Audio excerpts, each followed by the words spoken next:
안녕하세요. 한 주간의 가장 뜨거운 부동산 뉴스를 포착하는 부동산 레이더입니다. 오늘은 정부가 집값 띄우기 등 불법 거래를 차단하기 위해 신설한 부동산 감독 추진단 출범 소식과 그 배경을 짚어보겠습니다.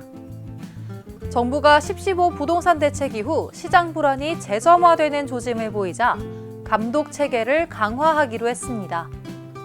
국무총리 산하 부동산 감독 추진단을 공식 구성하고 오는 11월 3일 출범시킵니다.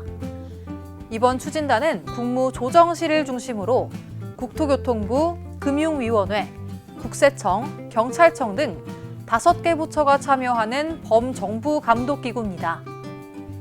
자기 자본 없이 부모나 특수관계인에게 자금을 빌려 고가주택을 매입하는 위장대출, 실거래가보다 낮게 신고하는 다운계약서 작성, 그리고 특정 단지를 중심으로 한 집값 띄우기 여론 조성 등 시장을 교란하는 거래를 집중 단속하는 게 핵심 목표입니다.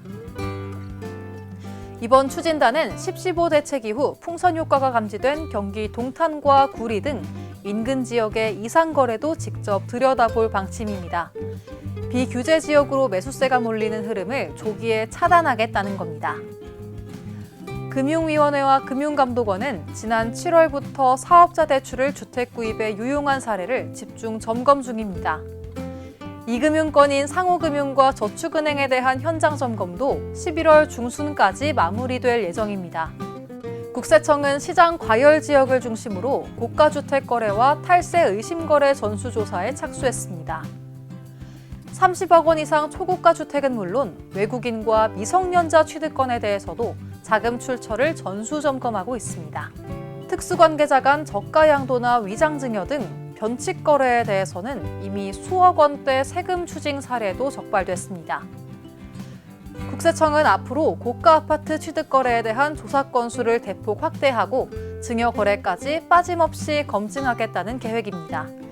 이를 위해 별도의 부동산 탈세 신고센터도 설치됩니다. 경찰은 지난 17일부터 내년 3월 15일까지 부동산 불법 행위 특별 단속을 진행합니다.